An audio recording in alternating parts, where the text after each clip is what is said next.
Could the Manhattan magnate be eyeing the White House, or is he just calling a bluff? Are you a Republican, Donald?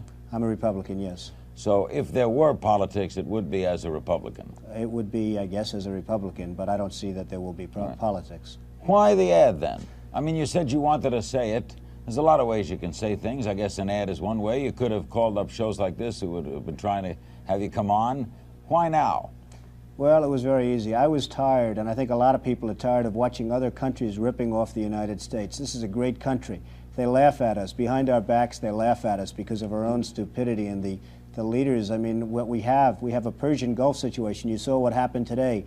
Billions and billions of dollars are being spent on getting oil for Japan, and they're not paying anything for it. Essentially, they're paying nothing for it. We have tankers going back and forth that our men are protecting, losing their lives. I mean, they're losing their lives, Larry. We're spending billions and billions on protection, and those tankers are going over to Japan. It's just preposterous. I watched the Kuwaiti oil minister the other day laughing as he was explaining how much money they intend to make with the Bridgeton, which has been a total disaster, the Bridgeton. And I said to myself, isn't that a shame? He's talking about how much money they're going to make, and here we are. He's smiling and laughing. Why don't we get some of it? Why is it that we're protecting? We have frogmen, we have helicopters, we have aircraft carriers, and all sorts of ships all over the Persian Gulf, so that this man and his little group can make a lot of money. I think it's ridiculous. Well, one of the reasons we say we're doing it is because we've been doing it, and that all previous presidents have endorsed doing it. I guess the kind of thinking of an entrepreneur is because somebody else said it was right doesn't make it right, right? Larry, the country is losing $200 billion a year. $200 billion. This country cannot continue to lose $200 billion. Japan is one of the wealthiest machines ever created. Saudi Arabia, and it's not, hey, let me tell you, I'm a big beneficiary of Japan. They buy my apartments in spades. They're fine people. But they must be, they're laughing to themselves as to what's happening over here. We're not kidding ourselves. They're laughing to themselves, Larry, as to what's happening with this country. But Donald, a lot of people feel the way you feel, and a lot of people maybe with as much money, or certainly some people with as much money feel the way you feel. Why did you go public? Because somebody had to, Larry. I watch it again, and it's a very important point. Japan is a money machine. Saudi Arabia is a money machine. Kuwait, these are money machines, the greatest ever created. The United States is, if it were a corporation, it would be bankrupt. It's losing $200 billion a year. For years now it's been losing that. What right do we have to go out and defend? Why aren't these countries, these wealthy money machines, paying us for the defense of their freedom and their nations? Why aren't they paying us? We are kind of the world's keeper, are we not? I don't believe we should be. I think Japan should certainly make a contribution. Japan is one of the reasons they're so successful is they don't have to worry about defense, because why should they worry about defense when the United States will do it for nothing? I mean, it's crazy. Saudi Arabia, I mean, you saw what happened with Saudi Arabia. We're going through the Gulf. We have old-fashioned, obsolete minesweepers. We ask Saudi Arabia for the use of their minesweepers, which are the best made, the most modern, the best, and they say no.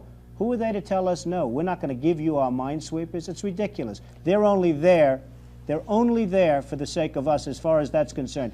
We are protective of Saudi Arabia. They should pay for that. Are we going to be hearing more from Mr. Trump on issues like this as we go along? I really don't know, Larry. This is an issue that's been bothering me. It's been bothering a lot of people that I know, and I think it's an issue that had to be brought out to the fore. The concept of America financing and paying and losing lives for countries that won't even allow us to use their ships. And these are the countries that in 24 hours they'd be wiped off the face of the earth if it weren't for America. It's ridiculous. By the way, a couple of other things, then we'll take some calls for Donald Trump. Is it true that you're going to go to New Hampshire in October at the invitation of Mike Dunbar, who's heading a group called Draft Donald Trump? Well, I was asked about 3 or 4 weeks ago whether or not, by a very good friend of mine, whether or not I'd go to New Hampshire. That's turned out to be now a much bigger deal than I had ever anticipated. And perhaps, I don't know, I am going. I made the commitment to go. I made the commitment about 3 weeks ago, and I will go, yes. You will go, even though you realize now, in just stepping foot in that state, people are going to presume things. Well, they can presume whatever they want. I have no intention of running for president, but I'd like the point to get across that we have a great country, but it's not going to be great for long if we're going to continue to lose $200 billion a year. You're going to get into the early 90s, 1990, 1991, and the whole thing's going to blow, because this country cannot continue to support Japan and Saudi Arabia and Kuwait and many other countries that are much wealthier than we are. We're not a wealthy country. You can't be a wealthy country when you're losing the kind of money that we're losing. We're a debtor country. A couple of other things, then we'll break and take some calls. Yes, the famed developer Donald Trump of New York. We're ready to go to your phone calls. Redlands, California. Hello. Hello, sir. Comment and a couple of quick questions. I think it would be really a big mistake for the United States to attempt to tax its allies for protection, because that would demote them to the role of a client state of the United States. And secondly, I think it'd also be pretty unconstitutional, because the Congress has the authority to raise armies and support them with taxes for the defense of the United States, not to be hired out as a mercenary force. All right, Donald. Well, number one, it wouldn't at all be unconstitutional. And number two, if you're talking about taxing, I'm not talking about taxing. I think that people should make a contribution, and a major contribution, other countries, to this country for what we're doing to keep their freedom and to keep them free and to allow them to be free. And would you rather have that, or would you rather see this country to go totally bust in another couple of years because this country cannot afford to defend Japan and every other country in the world? It just cannot afford it. It wouldn't be a tax. It would be more a payment in kind, like for landing space at airports, right? It would be, you could call it anything you want. Yeah. To be perfectly honest, I don't care what it's called, but I think that Japan and all of these other countries should certainly pay. They can well afford to pay. Donald Trump's our guest. This is Larry King Live. We go to Toronto. Hello. Yes, good evening, Larry. My Hi. question for Mr. Trump, it's a two-part question relating to international trade. Is the solution to the American trade deficit to restrict trade through protectionist policies, or to train American business to be more aggressive and entrepreneurial? And I'd also like to know if Mr. Trump would support a Canadian-U.S. free trade agreement. Well, I think, just to answer your first part, I believe it's very important that you have free trade. But we don't have free trade right now, because if you want to go to Japan or if you want to go to Saudi Arabia or various other countries, it's virtually impossible for an American to do business in those countries. Virtually impossible. And I have many friends, they go over to Japan. They can't open up anything. They need approvals, they need this, that. In the meantime, Japan comes over to this country, they're buying up Wall Street, they're buying up all of Manhattan's real estate, they're buying, which is fine as far as I'm concerned, because they're paying premium prices that put people like myself in a very good position if I ever want to sell something. So the fact is that you don't have free trade. We think of it as free trade, but you right now don't have free trade. And I support anything having to do with Canada, because I think they've been one hell of a good ally. Do you do any business in Canada? I do a little bit of business with Canada, and the Canadian people are wonderful people, and they're with us 100%, as opposed to many other people in the world. We support so many countries that, I mean, you walk out on the airport and they say, Yankee, go home. They have signs all over, Yankee, go home, and we're giving billions. We don't give anything to our farmers. Our farmers are dying. There's no question about it. Farms that were in for generations and families, they're being taken away. The homeless are all over the streets of the major cities, the sick and the problems, and yet we'll give billions of dollars in defending countries that have 5 times more money than we can ever hope to have. It's ridiculous. Rich, ruthless, and famous, my guest is a New York institution known for the buildings he's built. Is it the competition that fires you up? Is it the money? What is it that gets you out of bed in the morning? What is it that drives you here? I really think it's the artistic or the aesthetic. I love building great buildings. In the case, most of my business is the building of things. And I get great artistic pride out of a great building like Trump Tower, which is on 57th Street and 5th Avenue in New York, or Trump International Hotel and Tower, my new building on Central Park West. I mean, I get a great sense of artistic enjoyment out of those buildings. If you don't enjoy what you're doing, it's almost never going to be successful. Well, I think one thing is perseverance. I mean, when things were tough at the beginning of the 90s for me and everyone else, the problem with me is I was getting all the publicity. The Great Depression, you call it. I call it the Great Depression of the early 90s, because we were really in a real estate depression. And it was real estate and retailing and airlines and various other businesses. They were in a total depression. They weren't in a recession. And I survived, and most people didn't survive. I mean, a lot of my friends, a lot of good people and bad people had to go bankrupt, and you never heard from them again, and you probably never will hear from them again. But, you know, I survived to a point where the company is much bigger now than it ever was, and much stronger financially than it ever was, and I wrote a book about it. But in the early 90s, you faced the possibility of losing everything. In fact, on paper, you had lost pretty much everything. I had faced the possibility of losing everything, and I went back to work. I focused my mental energies and all of my energies. You never thought of giving up? No, I think one of the reasons I really succeeded, and bigger than even in the 80s, is the fact that it's a little word called perseverance. I didn't stop. It's quite a long word, actually. It's a long word, come to think of it. But I didn't stop, and I did persevere. I went against a lot of odds. And I came up with a phrase, survive till 95. That was in the early 1990s. And it turned out to be right, because the world changed, the economy changed, and there was a survival tactic till a certain year. And in 1995, things started changing. But I mean, it really started changing for me almost right at the beginning, because I went back to work, I refocused my energies. How desperate were you at that time? Well, how depressed did you get? Well, to start off with, I really blame myself a little bit, because I've always been able to pick markets. And I really wasn't focused toward the end of the 80s, because I was having too good a time, I was enjoying my life too much. Things were going too well. You dropped your guard. I did drop my guard, and it's no different than you. If you do 15 great interviews, you know, you sort of, on the 16th, you can take it easy because, well, that happens in life. That's a human trait. And I did drop my guard, and what I did is I re-put up my guard and re-put up my defenses and my offenses much stronger than I ever did in the 80s, and worked probably harder than I did in the 70s and 80s, and actually became much more successful. You had to believe in your own abilities. Wasn't there a time when you thought, I really can't hack it, I should get out of this? I'm not suited to this. There were some pretty depressing times, because I had owed billions and billions of dollars. 975 million or so was personally guaranteed.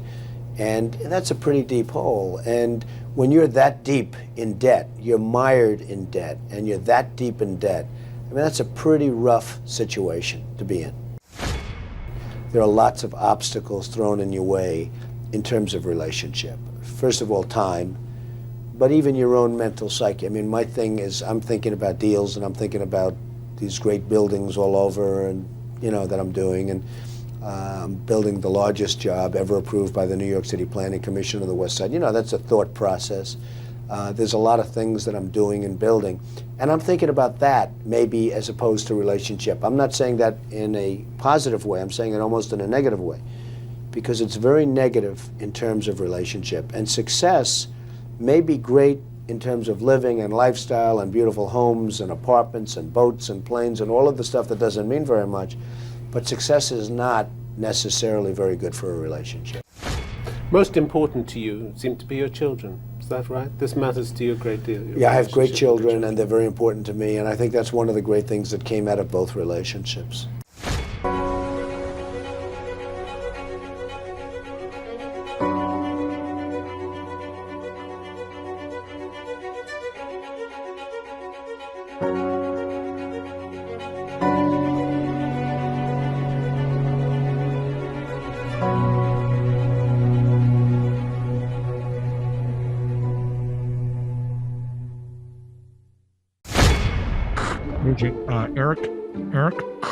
Paging Eric. Hey guys. What's up, man? You ready to rock? How you doing? I'm ready. This is going to be the best 15 minminutes of your day. Really? It's your life. Based on the fact that you have the Trump wine there, it's starting off well. What Trump wine? Okay. Here we go. Yes, and yes. Ladies and gentlemen, as we head into Christmas here, we've got an incredible guest for you. Without any further ado, it's my pleasure to introduce to you Eric Trump. Welcome on to the Thrivetime show. How are you, sir? It's beautiful to see the American flags behind you guys, and that's what this is all about, right? The office is a little excited. We're a little excited to have you here, Eric. Okay, so Eric, I've got 8 questions for you in 15 minutes, coming in hot, and then my wife will one-up me with better questions. Do you ever give your family Trump ties or Trump international gift cards as last-minute Christmas gift ideas? Are you allowed to do that? Yeah, well, that's exactly what Laura's gonna get for Christmas. She's gonna get a case of Trump wine. She's gonna get a Trump tie, and she's gonna get exactly a stay at one of our hotels. Right? It's exactly what I'm gonna get her. So, no, it's we're a pretty eclectic family. It goes around. We do a lot of funny gifts. We do a lot of serious gifts. My son's he's in the other room right now. He's very excited about Hot Wheels. That's his this phase. I mean, I could literally ask him, "Would you rather have a Ferrari, Luke?" Right, not that he's ever going to get a Ferrari from us, right? We're not like the guys that spoiler kid. Would you rather have that, or would you rather have Hot Wheels? And pretty much across the board, Hot Wheels will, win the day. Would you rather have your sister for, in 2022, or would you rather have that awesome green camo Hot Wheels car? He'll definitely take the Hot Wheels car any day over his sister. So Okay, now question number 3 of 8 here. You spoke at the Reawaken America tour. How would you describe the energy amongst the attendees? Because the left would try to encourage people not to get together, to not attend your father's rallies or the Reawaken America tour. How would you describe the energy at the event? Well, it's incredible. Obviously, I was with you in Dallas. I mean, Dallas was insane. I mean, thousands and thousands of people, every single one, representing red, white, and blue. Love Trump. But it's not even Trump. It's kind of what the message points he stands for. God, country, patriotism. Common sense. All the things that we fight. Every single day, right? Pushing back on the weaponization of a system. Something I spent a lot of time talking about. You have Democrats out there every single day that try and weaponize every system in this country, whether it be, the DOJ or the FBI or the military or education, higher ed, lower ed, go down the list, the media, social media, technology, corporate America. Right. They will censor you. They will, deplatform you. They will censor your thoughts and opinions. They'll take it out on your children. And people are really, really wise to that. And I think a lot of the audience there feels very strongly that so many of those things are frankly un-American, flow against, the very kind of ethos of our Constitution. And I think that's why you have the spirit that you have at the events. And I was, not only was I humbled because the outpouring of just love was fantastic, but incredible Americans there, and honored to speak at them. Can you talk about the dangers of conservatives buying into rumors? Because so many people rumored that you were working with Russia, and then sometimes it's easy as a person, if you're not careful, to read the headlines and to buy into a rumor. Could you just speak about the dangers of buying into rumors? It's amazing. When I every day before I went to school, when I was younger, my dad always said, "Listen, kids, no drinking, no drugs, no smoking." And then he'd always add a fourth thing, which is you better get good grades. Like, don't disappoint me. And, my mom was from, communist Czechoslovakia, and she pounded kind of manners into us. And we always lived very, very clean, squeaky lives. There was no drugs. There was no nonsense. There was no misbehaving. There was no disrespect toward adults. There was no pictures on laptops. There was no crack pipes. There was no illicit drugs. There was no prostitution and many other things you can find out. Before the age of 30, I raised $25 million and built a building down at St. Jude's, the largest ICU and surgery center in the country dedicated to dying children, right? $25 million, raised that at a 9.2% expense ratio. And these people savagely attack me every single day, meaning they attack me for the charity. He steals money for children with cancer. I'm saying they're saying, how do you steal money at a 9.2% cumulative expense ratio? We didn't even have employees. Like, I mean, we did so much good work. There's, again, the largest surgery center and ICU in Memphis, Tennessee, at St. Jude Children's Hospital to us. Yet Hunter goes around, he's got laptops full of these illicit pictures, all these bad things. He's taking money from every country around the world while his dad's vice president. He's writing emails. Hey guys, save 10% for the big guy. Who do we think the big guy is? Who the hell is the big guy? Of course, big guy at that time is the vice president. He's flying Air Force 2 around the place. He's taking money from China, Ukraine. He's getting diamonds as gifts from Chinese, billionaires. Guys, if I did 1/1000th of that, they try and put us in jail every single day. They come after us. They subpoena us every single day, just with the hopes of finding one time in our life at some point that we ever slipped up. And truthfully, we haven't, right? If I did 1/1000th of what Hunter Biden did, I'd be in jail for the rest of my life. And, I'm not into attacking political families. Yeah. Like, I've seen my kids who are 4 and 2 respectively get attacked. I saw Barron as a 13-year-old boy in the White House get attacked. I'm not into that stuff. I'm actually a big fan of leaving families the hell out of this unless you stand on the stage, which we all did. But the double standard's unbelievable. I mean, they have the evidence right there. It's on a laptop, right? Yet they do absolutely nothing about it. Yet there's probably not a day that goes by where some politically motivated prosecutor around the country doesn't send me a subpoena trying to take out my father because they know he's going to win in 2024 if he was to run again, or trying to take me out to otherwise embarrass a family, or, going after anything or anybody in the Trump orbit, including, by the way, somebody that you're very close to, General Flynn. Right. And it's disgusting. It's a travesty. It's not equal arms of justice. And it's discouraged a lot of Americans. I can tell you that. Now, question number 5, we're going to my wife here, and she always has better questions than me. So psychologically, prepare yourself. That doesn't surprise me. As Clay tried to get the truth out, he realized that everywhere he turned, he was censored. Suddenly his YouTube channel was shut down. Suddenly, he can't post these things on Facebook anymore. And so kind of as out of necessity, he thought, all right, I'm taking this directly to the people. And that I feel like is why people have been responsive. But what is, I guess if you can kind of speak to, sometimes I feel people get discouraged and we can't stop because the truth will prevail and the truth will come out in the end. So I just want, if you can kind of speak to maybe that spirit of, and I think you saw that at the event, people being encouraged that we can get the truth out. We might just need to go a different way. I know your dad is also, coming up with a solution. So if you can kind of speak to that, that would be wonderful. Yeah, well, guys, first of all, there's an old expression. I won't use it because it's a little lewd, but karma is a something, right? Unfortunately, karma takes too long in the world oftentimes. But the one thing I'll tell you about the Democrats, they always dig so deep that they actually find themselves. And it's like the craziest thing. And I'm going to be proven right on this. You just watch, save this little 10 seconds right here. And, with Russia, I was the guy that got, the initial press inquiry. Trump has secret servers with Russia. It's like, first of all, we're mainly cloud-based. So we don't really have servers. So let's just get past, just kind of that tangible point. Second of all, we don't know anybody in Russia. They've got secret servers with Alpha Bank. I'm like, who the hell's Alpha Bank? Who's Alpha Bank? I've never heard of Alpha Bank before. Yes, they've got deep connections to the Kremlin and Putin. I'm sitting there saying, guys, give me a damn break, right? So then a guy named Michael Sussman takes that to the FBI. Yes, I've got very clear information. Now he works for Hillary, and Hillary's paying him to do this, and then they perpetuate this thing and the Russia collusion and all this stuff, right? We lived through hell for 3 years. Every single day during my father's presidency, he's fighting this stuff. And guess what? At the end of it, it all comes out. They dug so deep that they actually found themselves. And guess what Durham's doing right now?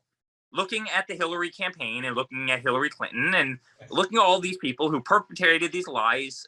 Sussman, the guy who started a lot of this stuff, is, he's indicted right now, federally indicted. Yeah. And go on and on. And so, guys, the same thing happens there. The election, I can tell you, was an awful fraud. There's just no question about it. I was going to places across the street, from Biden. He was the candidate for president of the United States. My name is not on that, the ticket.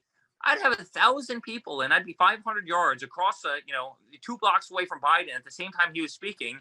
And he couldn't fill up his little 30 bubbles. I'm telling you guys, they have that old expression, right? If it looks like a duck and it quacks like a duck, it's probably a damn duck. And I think that's what every American's feeling right now. They might not be able to put their finger on exactly what it was. I happen to think it was death by 1,000 cuts. Yeah. They might not be able to put their finger on exactly what it was, where it was. But guys, it didn't, there's nothing about it that felt right. There's nothing about it that looked right. It's not believable that this guy got 12 million more votes than, Obama in 2008. Give me a break. The guy can't get through a sentence. He didn't leave his basement in Delaware. He's the least inspiring guy in the world. And so, guys, that will come out. There's no question. And there's a lot of people, pursuing it every single day. And then you mentioned the medical stuff. And here's all I'll say. Moderna stock, was roughly $20 in the middle of 2020, in early 2020. Now Moderna stock is $329, or as of a couple of days ago, is $329. That's a 1,700% increase, guys, in Moderna stock, right? It goes from $20 to, $329 in what, a year and a half? And guys, there's a lot of money being made by, do you think Purell wants, COVID to magically disappear? Of course not. Do you think Lysol wants COVID to disappear? Of course not. Right. There's a lot of people making a lot of money on this nonsense. And I think people have to, regardless of what their opinions are on, listen, we have freedom of expression in this country, but I don't think people should be blind to the fact that, billions or trillions are being made. It's really interesting that some of the shots you only need one shot, but yet a lot of the other shots you need 2 shots. And then about 3 weeks later, you need a booster shot. And oh my God, there's another booster shot. Now, we're going to be 7 variants in. We're going to be 5 booster shots in. Yeah. And guys, at some point, Americans just need to be able to live their life. Final 3 questions in the final 3 minutes here. And then Leon, are you ready for your question, sir? Yeah, I'm ready. And I think if your mic's dead, we'll switch to this mic. Might be. Well, look, okay, there you go. This is great, Eric. We enjoyed seeing you there in Dallas, and I love your father. I was a spiritual advisor during the Trump administration. We prayed and prayed. But when your dad said, I am not the savior, we have one already. He was at Pastor Robert Jeffrey's church. That was amazing. How does your family feel about Jesus Christ being the Lord and Savior of the earth and of America? How does your family feel about that? Well, there's no question. I mean, our country was founded on, religion, and it was founded on Christianity. And personally, it drives me crazy every single time, they want to take "In God We Trust" off of our national currency, or they want to drop, "Under God" and the Pledge of Allegiance. And, at night, every single night, my son's in the other room, as I mentioned before. I'd love to bring him out of here at 4 years old. And literally, before we go to bed, we do 4 things every single night. I don't care where in the world I am. I don't care who I'm with. All right. I'll break apart at 7:45. And I will say prayers with him. First, he says the Pledge of Allegiance, and it's so cute as a 4-year-old in the Pledge of Allegiance. He stands up, does the Pledge of Allegiance, and then he does 3 prayers. 2 are kind of like family prayers, and then the other, then the Lord's Prayer. He always finishes with the Lord's Prayer. At the end of each one, he says Amen. And guys, this country is missing a lot of family. It's missing, a lot of, kind of parental figures that need to discipline children. I do it to, my son and daughter every single day, because the youth will get out of line, and you have to kind of bring them back in a good way, in a positive way. They're missing that, but they are missing religion, and they're missing the teachings of religion, and frankly, the discipline of religion, right? It's more than just the teachings. It's the discipline of it. It's a family aspect of it. It's a community aspect of it. It's a church aspect of it. And we need a lot more of that in society. And frankly, if you had a lot more of that, so many of the problems that we actually spend a lot of time talking about just wouldn't exist. Correct. Religion cures a lot of those problems if we can actually get serious about it. And the family unit cures a lot of those problems if we can get serious about it. And that's many things. And I hate to be long-winded, I'm so sorry, but that's many things that plague this nation. That's, substance abuse, that's, crime, that's, being good, hardworking, ethical, people. It's, that really is, sewn into the fabric of red, white, and blue. And, we better not let that get away from us. And it was getting away from us awfully quickly until he started fighting for religious freedom, freedom of expression, God, being able to say Merry Christmas or holidays. I mean, these guys, it's nuts. And guys, it's not going to happen. Now, Eric, I have 2 final questions for you. 2 final questions here. Okay. This is question number 1. When you think this is like a lot of times the media will ask 2-part and 3-part questions to trick you. This is a 3-part question, but it's one of my final 2 questions. Okay. So there's duck hunting, there's comedy, and there's dance moves. There's dance moves. There's duck hunting. Yeah. There's comedy. Who is the better duck hunter? You, Don Jr., or your dad? Me. Who's funnier? Don, we were in a duck hunting blind yesterday morning together. So. Who's better? Who's funnier? You, Don Jr., or your dad behind the scenes? Listen, we've all got good senses of humor. We've all got pretty twisted senses of humor. Actually, we have a lot of. You've probably seen that over the last 4 years. Don's a funny guy. My dad's a funny guy. We're all funny, honestly. We take life very seriously, but we certainly laugh. And I would say, my father is definitely the best answer. There's no question about it. Don't take duck hunting. We'll give comedy to Don, and we'll give dancing to the president. We need more of that. Okay, my final question that I'm done harassing you here. General Michael Flynn served for 30 some odd years in the military.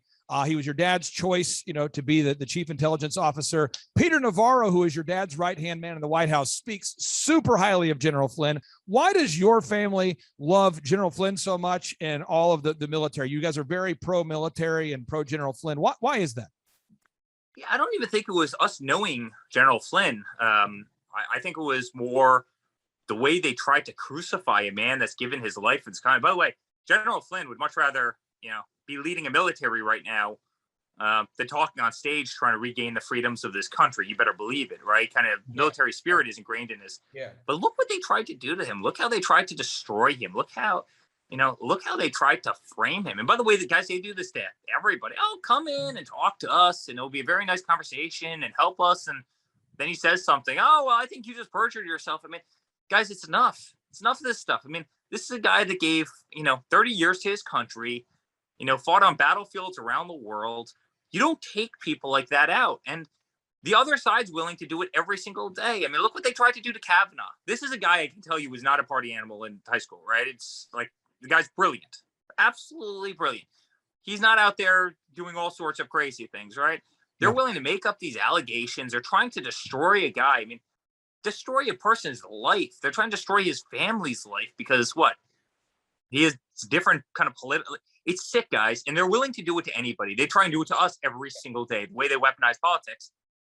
And it can't happen. And, General Flynn, maybe like us in a certain way, but he became a little bit of kind of a spokesperson for, what the drain the swamp actually meant. And, we do have to drain that swamp. We can't allow that nonsense to happen. That's what happens in banana republics around the world. And it can't happen in the greatest country in the world, the United States of America. And I think that's why we have the respect for General Flynn that we do.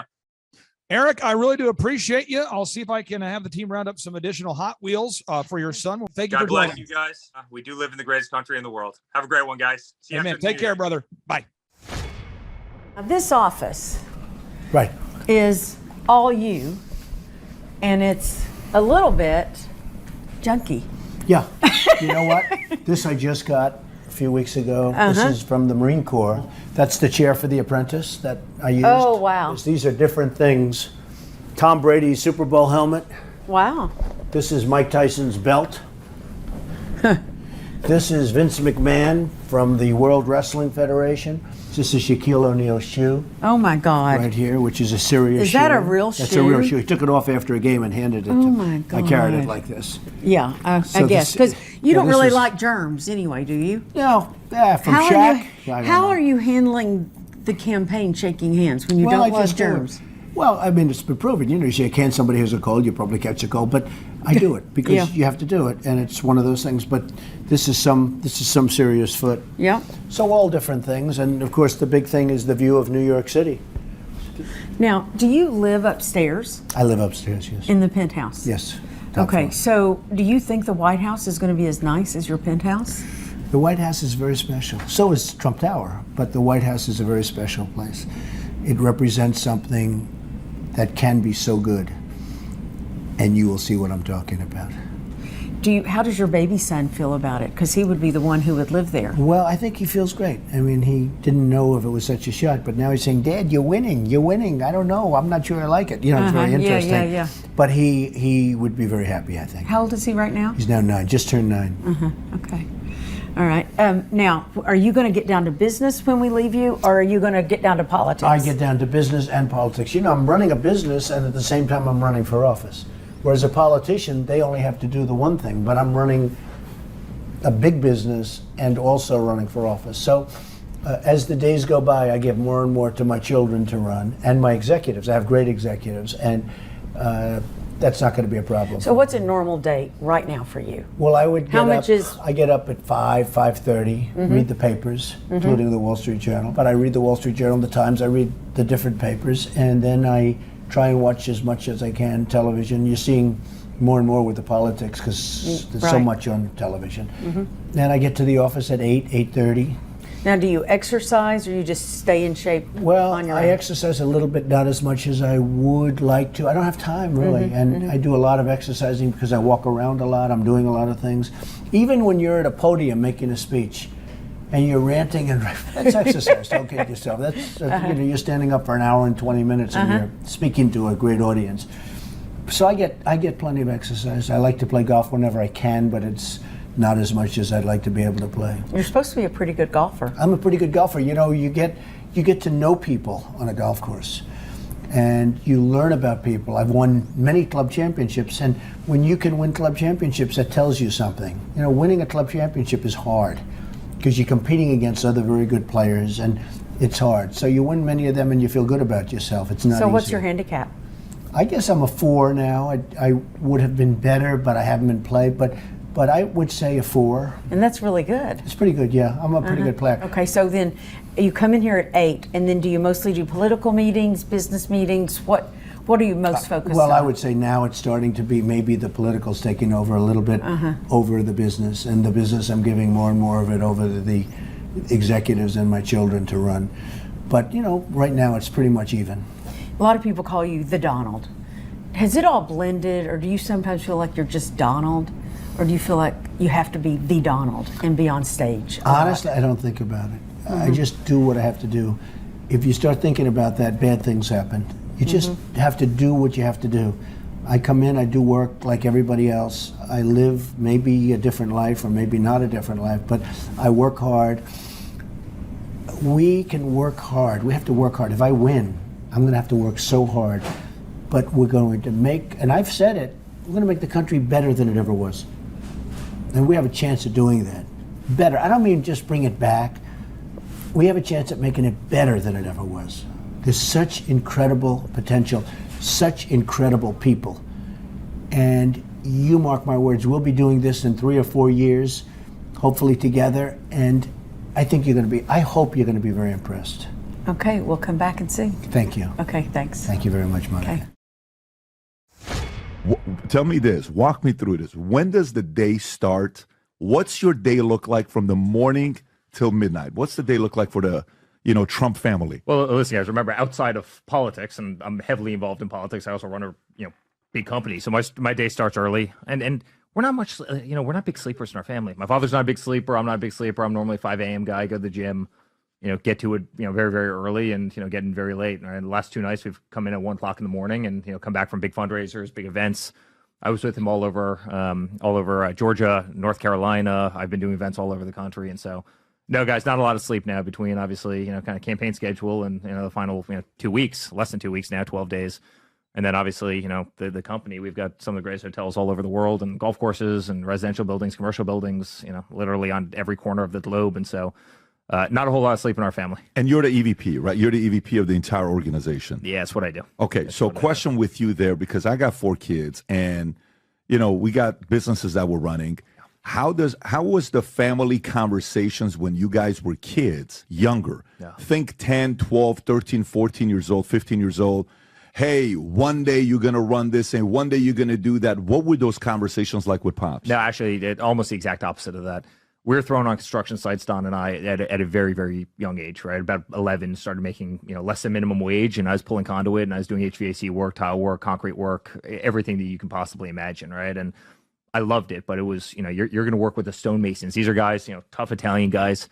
If you wore gloves, they would laugh at you. I mean, it's just, your little prepubescent hands are going to get, work hard in today, little boy. And, so they were tough on you guys. Oh, these guys were freaking tough. Yeah. I mean, these guys are no bullshit, right? They're, these are the real deal. These are hardened, tough guys. And, by the way, so many of them still work in the company today and dear friends and worked for us forever. And they're really kind of family of ours. But no, this is real deal stuff. And, if you wanted a fishing rod, guess what?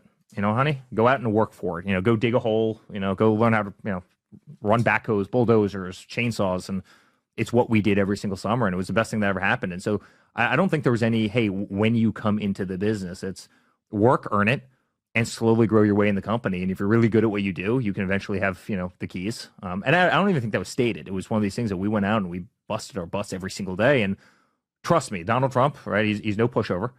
If we weren't really good at what we did, if we didn't care, if we didn't work our tail off, we wouldn't be in the seat that we were in. Okay. I mean, there's no way. There's too much riding on it. What he was actually remarkable at, he almost took a different approach. He'd give you tasks that were so insurmountable. You realize he kind of laddered them, right? But I was, 24 years old. I'd get thrown into, build that building. And by the way, you're in charge, make good decisions. I'd go to him oftentimes, hey, I've got a problem. What's the answer? And he would kind of talk in a little bit of a circle, but then at the end of his, you figure it out. You figure it out. And don't get me wrong, if I was going to go grossly awry, he would have, course corrected immediately. But he wanted people. For him, it was never about the PhDs. It was never about the resume. It was guys who would go out there and bust their butts, bust their asses, who worked, who had common sense, who people liked, who would go out there and fight. We have people in our company that were literally drivers. They took me to school as a kid, who are general managers of some of the biggest hotels in the country, because these guys always had their hand up. And Donald Trump was always this guy. You keep your hand in the air, right? I mean, driver, we were bringing architects out to Las Vegas when we did our big hotel out there, right? 64 stories on the Strip, right across from the Wynn. Amazing building. Hey, I'll take them out. This driver, I'll take the architects out, no problem. A couple weeks later, we're getting financing and we're going through the whole planning process. Hey, I'll take those bankers out. I'll show them site. I'll take them through the plans that we have. The guy always just had his hand up, and guess what? 15 years later, 20 years later, he's running a several $billion building that's, one of the biggest in Las Vegas. And this is a guy who Gotta always love that. started as a driver. And it was never about the guys who graduated from Yale and Princeton. It was about the guys who worked hard, who were no BS, who were honest, who were loyal, who always had their hand up, and, very different. I mean, and by the way, one other thing, he instilled confidence in people who otherwise might have not had confidence in themselves, and he would build them up. Brian's the greatest. He does the greatest job. This guy works harder than everybody. Everybody loves this guy. You watch, this guy's going to get the project done on time, under budget.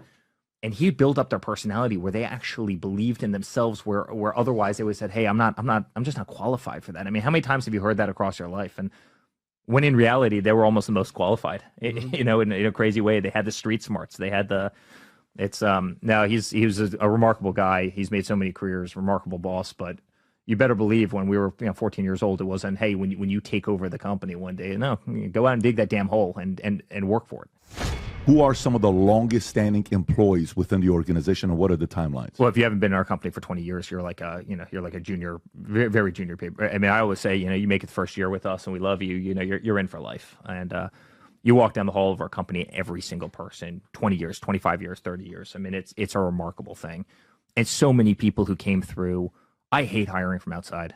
I hate it. It drives me crazy because you can never learn who a person is on a resume. You just don't. And I'd much rather have somebody that started as a busboy and worked his way into kind of being an F&B director, and then kind of worked his way into assistant general manager, and then you take that person, you put them in another property.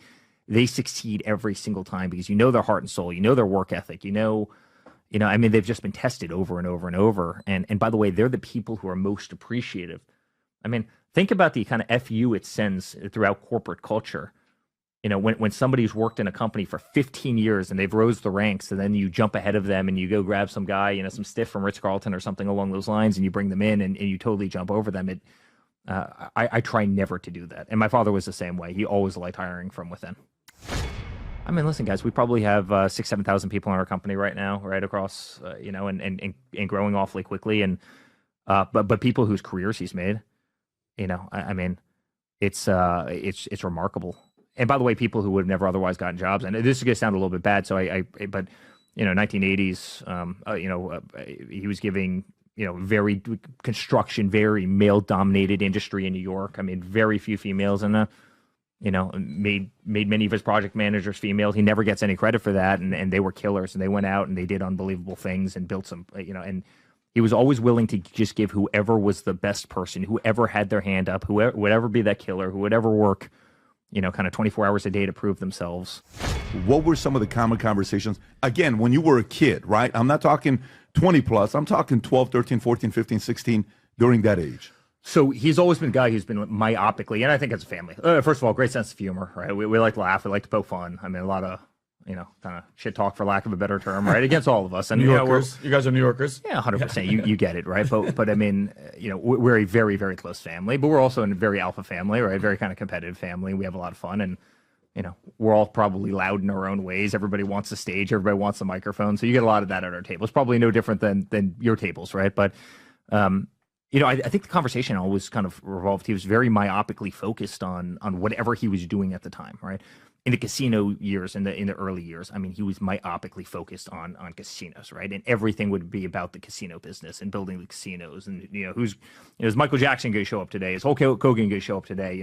What event you have, and when that moved later on to the hotels, the golf courses, that became kind of the focus. When we got into The Apprentice, The Apprentice became the. And it was a certain way of actually, I think, maybe, psychologically honing yourself, where you just dig so deep into whatever you want to focus on that it ultimately becomes a success because you're just so impassioned about it. But I think that conversation over the course of time, moved from kind of, from focus to focus. Certainly when we got into politics, real estate became a much smaller conversation at the dinner table. And guess what? It's much more of a political conversation. Can you believe this? Can you believe this nonsense, right? And so it's always how he actually, I think, honed himself and got many of kind of the talking points and kind of, grounded his convictions in whatever he was doing in the moment. What qualities did he dislike the most? Like, if I'm talking about victimhood, blame, what was it when he's looking at somebody doesn't make it, somebody feels an enemy he goes up against, an opponent, somebody he watches in sports? Were there any qualities where, like, if you want to fail in life, here's the three things? Yeah, laziness. He had no tolerance for lazy, right? And he could always respect somebody who was a hard fighter on the other side of the table, but as somebody who fought, he always liked the fighter. He never liked the lazy person. He wanted the person to be motivated. I mean, he'll call me in the morning, and I'm an early guy, and I'm kind of a late guy, and honey, it'll be 5:30 in the morning. Honey, are you awake? Yeah, I'm speaking to you. I'm awake. And he'll call me that same night, 11:45. Honey, are you awake? Yeah, I'm awake. And he's called me a couple times, right? It's 10:30. You pass out on, oh, honey, did I catch you? You're sleeping. You're not allowed to be sleeping. I'm a guy that gets 4 hours of sleep at night, right? I'm a guy who travels on a plane 210 days a year, and you're literally busting my chops for. But no, he's remarkable. He likes hard workers, he likes people who have passion. And for anything, and I'm the same way. I like people who have, I don't care if you're into knitting. If you are truly passionate about something and you want to be a master of that craft, I just find those people kind of fascinating. He always did too. He's the guy who'd pull up, he would see a stonemason on the side of the road. He'd be building an incredible wall. He'd pull up to him. That's the most incredible stone wall I've ever seen. Is that bluestone? Is that flagstone? Do you believe in dry packing? What kind of concrete do you use? I mean, he's the guy who would always get so myopic, and he would love to dig into the minds of people who are truly kind of, captains of industry. They might not be, captains of industry in the big sense, but people who truly knew their trade and knew that trade better than anybody and were perfectionists. And he always loved those people. It's kind of why I call him sometimes the blue collar billionaire, right? I mean, he always did really well with, go up to that electrician, hey, bud, are we on schedule? Tell me about this job. What's going right? This is the guy that's installing electrical outlet. This isn't the guy that's running the company. He learned more from those guys than he did from certainly any day from the guys who are actually, running those organizations. Negotiate everything. I mean, he was always a tough negotiator. He was a fair negotiator, but he was a tough negotiator. He's a guy who expected quality. I remember as kids, and really my whole life, and I might actually be worse at this point, to tell you the truth, but we'd be walking through a casino as a little kid. He would stop a caravan of people because he would see a little paint trip on a wall, that was so insignificant that no one would ever point it out. And he would make a spectacle out of it, right? And what that was doing was actually it was conditioning people to be perfectionists. Don't have that paint drip, right? Don't have that burnt out bulb. People notice these little details, and it made the teams substantially better. And it's kind of one of the reasons we have the quality that we do in our company. But so oftentimes I'll show up at our properties, I'll walk through the loading dock. Our lobbies are going to be perfect every single time, but I want to see every mechanical room. I want to make sure that there's no dust on an HVAC system and, kind of a back closet. They've got to be perfectly painted, well lit. They've got to be immaculate. And the way you conduct yourself kind of, back at house is obviously a good transfer over the way you interact with guests and, the way you hold yourself. And, but no, he was a perfectionist, and he's, very kind of, OCD in terms of detail, and, tough negotiator, and, a guy who really, beyond anything, I think a great cheerleader. And I think you see that in politics, certainly, but, he cheerleads for things that he believes in. I want America to be the greatest country in the world. We're going to have the best economy. We're going to have the lowest taxes. We're going to have the greatest military. Our vets are going to be, put first. We're not going to let these companies rip us off and, screw us all around the world. We're going to renegotiate these deals. China's not going to, get away with murder anymore. But he did that in business as well, right? Turnberry's the greatest golf course. We're building something that's better than anything in the world. And he meant it, right? But he was also willing to say it, all right? He was always a great cheerleader. And frankly, to the political side of this conversation, it's something that I think this country is missing in a big way. We don't have cheerleaders anymore. Just look at the difference in 4 years, right? I mean, come back to it. Somebody might not like, a tough tweet. My father's a very direct guy, and I love. Listen, we're New Yorkers, right? We love direct, no BS, kind of tough. But people haven't gotten a wage increase. More people working 3-4 jobs than ever before. 25% of this country is behind on their electrical bills. This is the United States of America. How the hell is 25% of the country behind on electrical bills? You have the highest credit card debt in history in this country. And by the way, no one talks about the fact that that's, before the buy now, pay later schemes, right? Which is hundreds of billions of dollars. No one talks about that. Nothing's working, right? All the while you've had 10% inflation, compounding inflation, damn near it. Anybody who actually thinks that, the 6% inflation number is a real number, anybody who runs a business knows that these are kind of fake numbers. So you've had stagnation in wage growth. You've had massive inflation, so you've created this massive kind of delta. People are so crammed down. They're losing the American dream. Nothing works. I mean, imagine being like a 22-year-old kid who falls in love, comes out of college, comes out of school, wants to buy a house, So housing is double based on inflation. The fact of every 2x4 is now $12 versus, $2 under my father. Fuel costs, everything else, building materials. And now you have to go out and get a mortgage for what? 8%? 9% if you can even get financing on it. I mean, they've made the American dream unaffordable, and everybody realizes that. And I don't care how many times somebody comes out and makes up these silly sound bites that we've heard for 50 years. They've called every Republican for 50 years a fascist. It's kind of interesting that they call my father a fascist, whereas he's the one guy who didn't want to get into a war. He's the one guy who pulled us out of every single war. Sure. Isn't that kind of ironic, right? I mean, he criticizes the greatest war machine in the history of the world, which has become us over the last 20 years. He kept us out of every single war, yet they call him a fascist. I mean, I kind of find that a little ironic, right? Mm-hmm. We knew, but I'm telling you, man, I had people in my life that were the greatest disappointments, and people who you never would have thought would have exited your life. I mean, lifelong friends, dear friends, best friends, every vacation, growing up together from the age of 6, disappear from your lives for really no apparent reason. And oftentimes it's girlfriends or wives, which in that case it was. And then I had people come into my life who didn't need to be in the fight, who got nothing out of the fight, who really believed, who had heart and soul. And honestly, I'll take one of them over 100 of the others any day. Clay Clark has worked his butt off. I mean that over the last 3 years, putting on... I can't tell you how hard this guy has worked, and I really mean this. This is the last Reawaken event probably ever. I don't know, maybe if one of us run one of these days, Clay will bring it back. Come here, Clay, come here.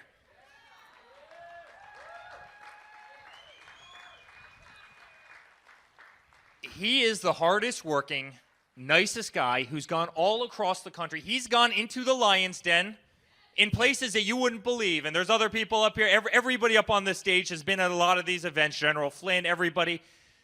But we've had some of the greatest experiences you could possibly imagine. We've gone to areas that Republicans have never, ever gone to before. We got attacked in Portland by Antifa. I mean, we have some crazy stories. And he never, ever, ever once backed down. And so, Clay, on behalf of everybody that believes in Make America Great Again, on behalf of our entire family, on behalf of an entire country of patriots, people who love red, white, and blue, people who believe in faith, people who believe in our Constitution, people who believe in free speech, we love you, and we appreciate you, and we appreciate your family, and how much you've sacrificed, and how much you've spent. And the greatest thing that will come out of all of it, aside from winning the presidency of the United States, we'll get to that in a second, was an everlasting friendship between Clay and I, because I'm telling you, there's not too many people in the world that have this man's backbone and his tenaciousness and his perseverance. And so, buddy, I love you. And to General Flynn, thank you. You guys are incredible. You guys are incredible warriors. You guys are incredible, incredible warriors. So thank you, my friend. Thank you. Clay Clark is here somewhere. Where's my buddy Clay? Clay's the greatest. I met his goats today. I met his dogs. I met his chickens. I saw his compound. He's like the greatest guy. I ran from his goats, his chickens, his dogs. So this guy's like the greatest marketer you've ever seen, right? His entire life, Clay Clark, his entire life is marketing. Okay, Aaron Antis, March 6th and 7th. March 6th and 7th, guess who's coming to Tulsa, Jerusalem? Ooh, Santa Claus? No, that's March. March 6th and 7th. We're going to be joined by Robert Kiyosaki. Robert Kiyosaki. Best-selling author of Rich Dad, Poor Dad. Probably the best-selling, or one of the best-selling business authors of all time. And he's going to be joined with Eric Trump. He'll be joined by Eric Trump. So we got Eric Trump and Robert Kiyosaki in the same place. Aaron, why should everybody show up to hear Robert Kiyosaki? Well, you got billions of dollars of business experience between those two, not to mention many, many, many millions of books have been sold. Many, many millionaires have been made from the books that have been sold by Robert Kiyosaki. I happen to be one of them. I learned from the man. He was the inspiration. That book was the inspiration for me to get the entrepreneurial spirit, as many other people. Now, since you won't brag on yourself, I will. You've sold billions of dollars of houses. Am I correct? That is true. And the book that kickstarted it all for you, Rich Dad, Poor Dad. Rich Dad, Poor Dad, the author, the best-selling author of Rich Dad, Poor Dad, Robert Kiyosaki, the guy that kickstarted your career. Yeah. He's going to be here. He's going to be here. I'm pumped. And now Eric Trump, people don't know this, but the Trump organization has thousands of employees. There's not 50 employees. The Trump organization, again, most people don't know this, but the Trump organization has thousands of employees. And while Donald J. Trump was the 45th president of these United States and soon to be the 47th president of these United States, he needed someone to run the companies for him. And so the man that runs the Trump organization for Donald J. Trump, as he was the 45th president of the United States and now the 47th president of the United States, is Eric Trump. And so Eric Trump is here to talk about time management, promoting from within, marketing, branding, quality control, sales systems, workflow design, workflow mapping, how to build. I mean, everything that you see, the Trump hotels, the Trump golf courses, all their products, the man who manages billions of dollars of real estate and thousands of employees is here to teach us how to do it. You are talking about one of the greatest brands on the planet from a business standpoint. Right. I mean, who else has been able to create a brand like the Trump brand? I mean, look at it. And this is the man behind the business for the last pretty much since 2015. He's been the man behind it. So you're talking, we're into 9 going into 10 years of him running it, and we get to tap into that knowledge. That's going to be amazing. Now, think about this for a second. Would you buy a ticket just to see Robert Kiyosaki and Eric Trump? Of course you would. Of course you would. But we're also going to be joined by Sean Baker. This is the best-selling author, the guy who invented the carnivore diet. Oh, yeah. Dr. Sean Baker. He's been on Joe Rogan multiple times. He's going to be joining us. So you've got Robert Kiyosaki, the best-selling author of Rich Dad, Poor Dad, Eric Trump, Sean Baker. The lineup continues to grow, and this is how we do our tickets here at the Thrivetime Show. If you want to get a VIP ticket, you can absolutely do it. It's $500 for a VIP ticket. We've always done it that way.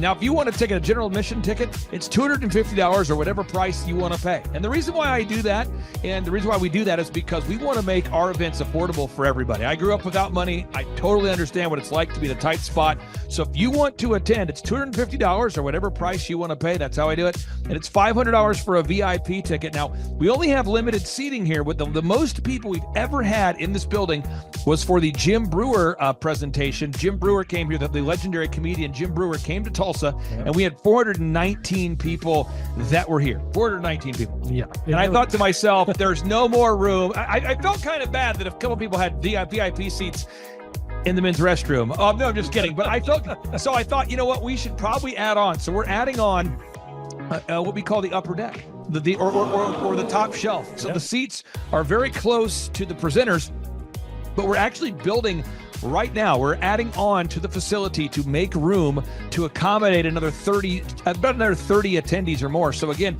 if you want to get tickets for this event, all you have to do is go to thrivetimeshow.com. Go to thrivetimeshow.com. When you go to thrivetimeshow.com, you'll go there, you'll request a ticket, boom. Or if you want to text me, if you want a little bit faster service, you say, I want you to call me right now. Just text my number. It's my cell phone number, my personal cell phone number. We'll keep that private between you, me, everybody. We'll keep that private. And anybody, don't share that with anybody except for everybody. That's my private cell phone number. It's 918-851-0102. 918-851-0102. I know we have a lot of Spanish-speaking people that attend these conferences, and to be bilingually sensitive, my cell phone number is 918-851-0102. That is not actually bilingual. That's just saying Juan for a one. It's not the same thing. I think you're attacking me. Now, let's talk about this. Now, what kind of stuff will you learn at the Thrivetime Show workshop? So, Aaron, you've been to many of these over the past 7-8 years. So let's talk about it. I'll tee up the thing, and then you tell me what you're going to learn here, okay? Okay. You're going to learn marketing and branding. What are we going to learn about marketing and branding? Oh, yeah. We're going to dive into, so many people say, I got to get my brand known out there, like the Trump brand, right? You want to get that brand out there. It's like, how do I actually make people know what my business is and make it a household name? You're going to learn some intricacies of how you can do that. You're going to learn sales. So many people struggle to sell something. This just in, your business will go to hell if you can't sell. So we're going to teach you sales. We're going to teach you search engine optimization, how to come up top in the search engine results. We're going to teach you how to manage people. Aaron, you have managed, no exaggeration, hundreds of people throughout your career and thousands of contractors, and most people struggle with managing people. Why does everybody have to learn how to manage people? Well, because first of all, you either have great people or you have people who suck. And so it can be a challenge. Learning how to work with a large group of people and get everybody pulling in the same direction can be a challenge. But if you have the right systems, you have the right processes, and you're really good at selecting great ones, and we have a process we teach about how to find great people. When you start with the people who have a great attitude, they're teachable, they're driven, all of those things, then, you can get those people all pulling in the same direction. So we're going to teach you branding, marketing, sales, search engine optimization. We're going to teach you accounting. We're going to teach you personal finance, how to manage your finance. We're going to teach you time management. How do you manage your time? How do you get more done during a typical day? How do you build an organization if you're not organized? How do you do organization? How do you build an org chart? Everything that you need to know to start and grow a business will be taught during this 2-day interactive business workshop. Now, let me tell you how the format is set up here. And again, folks, this is a 2-day interactive 15. Think about this, folks. It's 2 days.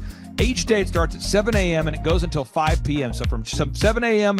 to 5 p.m., 2 days. It's a 2-day interactive workshop. The way we do it is we do a 30-minute teaching session, and then we break for 15 minutes for a question and answer session. So, Aaron, what kind of great stuff happens during that 15-minute question and answer session after every teaching session? I actually think it's the best part about the workshops, because here's what happens. I've been to lots of these things over the years. I've paid many thousands of dollars to go to them.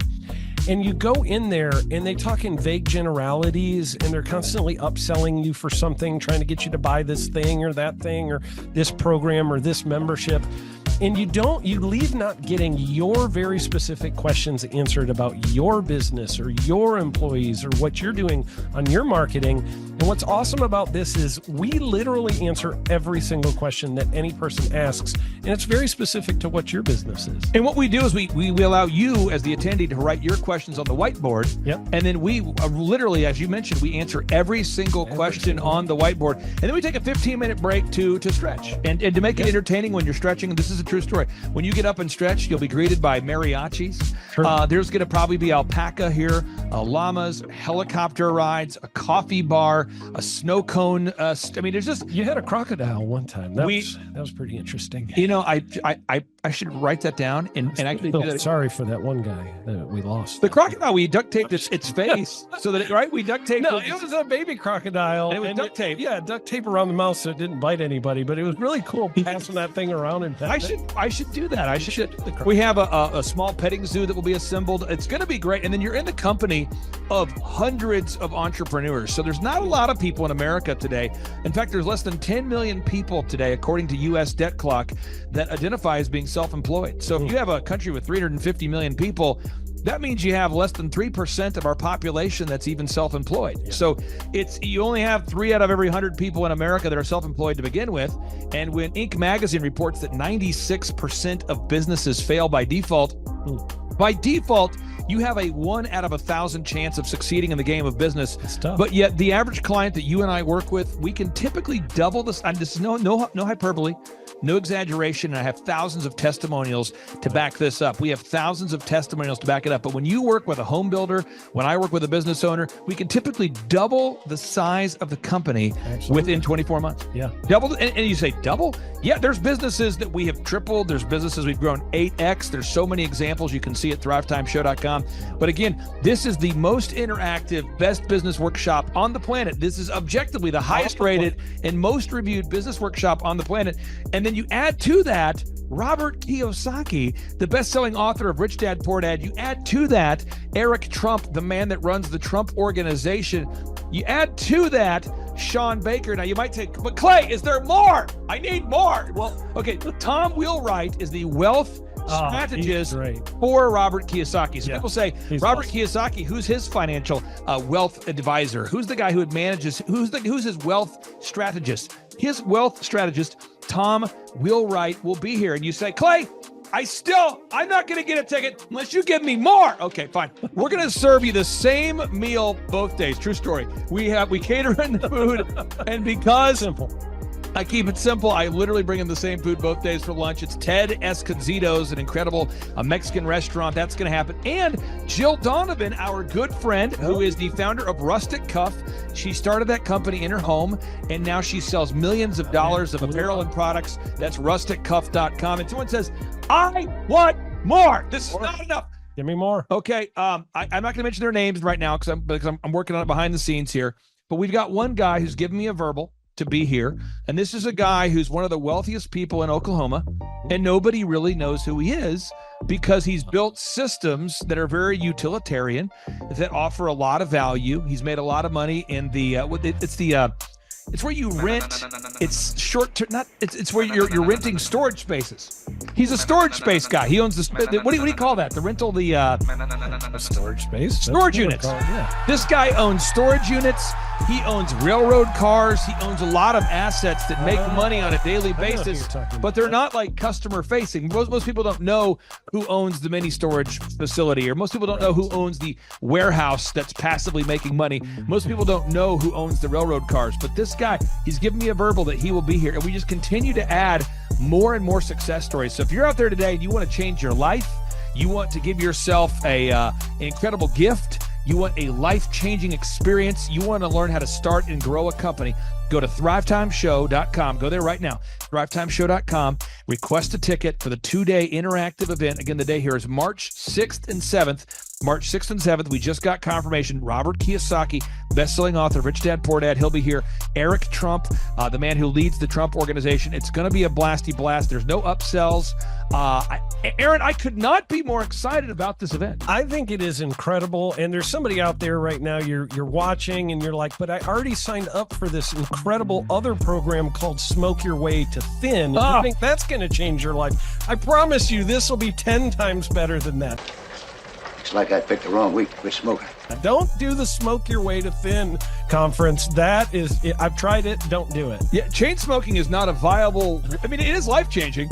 It is life-changing. If you become a chain smoker, it is life-changing. Not the best weight loss program, though. Right.